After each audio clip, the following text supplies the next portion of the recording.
काय मग देवा, पोरीगिरी पाहणं चालू केले की नाही यावर्षी? पोरी का गेला होता परवा दिवशी एक ठिकाणी. मग काय झालं? काय होणार सांगता म्हणे फोन करून. 2 दिवस झाले फुल चार्जिंग करून ठेवलाय मोबाईल, पण कॉल नाही आला अजून त्याचा. अरे 1 दिवस वाट बघायची, जर फोन नाही आला त्याचा तर समजून जायचं. काय समजून जायचं? तैले पोरग पसंत नाही म्हणून. हो का? अरे मग तुका फोनाची वाटच पाहत बसलाय त्याच्या. मला वाटलं करतीन फोन ते. अरे दुसऱ्या ठिकाणी पोहोचला बी अशीन त्याचा बायोडाटा. ह्या वर्षी पण सांडच राहतो वाटते हा. अरे आतापर्यंत होऊन जातं रे माझं, पण माझे शेजारी काळा करता चाले. तैले वाटते याचं होऊन जाईन, आपल्या मुलाचं राहून जाईन, आपल्या मुलाला मग लोक हसतील. शेजारी चांगले पाहिजे बापा, नाही तर पुरी जिंदगी झंड आहे. बरे हे शेजारी काय सांगता माहितीये का? म्हणता पोरग 90 आणते. आता सर्वेच पेता, तिच्यात काय एवढं? कोणाचं दिसते कोणाचं लपते. पण सांग ना तू, मी पेतो का? फक्त फुकटाची भेटली तर का मा पेतो मी. पेत नको जाऊ रे मग. हो हो हो हो, इकडे बघ बरं, तू पेत नाही का रे? मी पेतो, पण मला मुलगी बघायचं टेन्शन नाही आहे. मला मामाची मुलगी. चलेगा रे भांजे, चलेगा रे. का रे काय झालं रे बापा, का बा असतोय तू? याचा मामा याला घरी येऊ देत नाही. दिवाळीच्या अगोदर याचे कपडे शिवून घरी पाठवून देतो का की हा घरी आले ना पाहिजे, आणि हा मला शिकवतो आडी. मामा का देणार नाही मुलगी, मी पडून देईन मामाची मुलगी.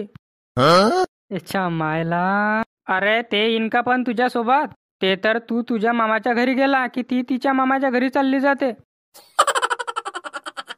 मला तर वाटते माझं होत नाही आता. 35चं झालं ना रे मी. तुला का वाटते तुझं होईन? माझं का होईन? पोरीचा बाप म्हणतो नोकरी पाहिजे, शेती पाहिजे. त्याच्या घरी झोपायला जागा नाही, एकावर एक झोपतात ते, आणि मला म्हणता नोकरी पाहिजे ना शेती पाहिजे. आता तूच सांग बरं, नोकरी आहे का कुठे? का रे विदेशमध्ये चालतं का रे आपण? विदेशमध्ये जाऊन काय करशील आपण तिथं? तिथं जाऊन आपण डिलिव्हरी बॉय नाही तर प्लंबर होऊ. अरे साल्या मोबाईल नको बघत जाऊ तू, नाही तर भर चौकात नंगा करून मारतीन तुला. का रे आता लग्न होत नाही आपलं तर काय करसान आपण? काय करसान म्हणजे सन दारू प्यायची, सन मटण खायचं आणि जिंदगीभर ऐश करायची. नाही रे, लग्न होत नाही म्हणून का दारू प्यायची का? काय मग काम करून पैसे कमवून कोणासाठी कमवशील? काय करशील पैसे कमवून? असं तरी ऐश पाणी करून मरू आपण. कशाला दारू प्यायचं? आपल्याला आई वडील नाही का? जर का आपण दारू पिऊन मेलो तर आपल्या आई वडिलांचं कसं होईल?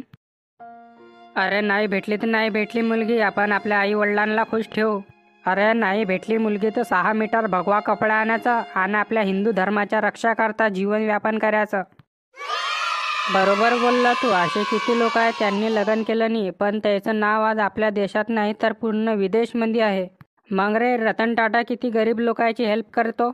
अरे आपण लोकांची तर नाही, कमसे कम आपल्या आई वडिलाची तर सेवा करू शकता. बरोबर बोलता यार तुम्ही. लग्नाचं टेन्शन घेऊन दारू पिऊन काही मतलब नाही. अरे योगी आदित्यनाथ उत्तर प्रदेशचा मुख्यमंत्री, आज त्यांनी लग्न नाही केलं पण एवढा मोठा राज्य सांभाळतोय की नाही.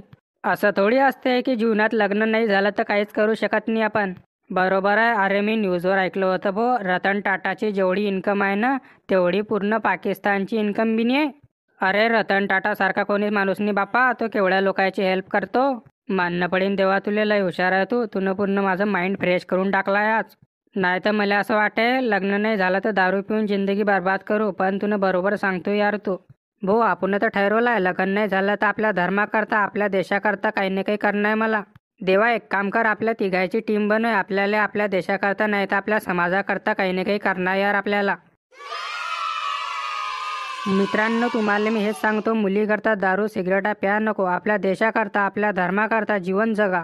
तुम्हाला हा व्हिडिओ आवडला असेल तर कमेंट करा आणि आमच्या चॅनलला सबस्क्राईब करा.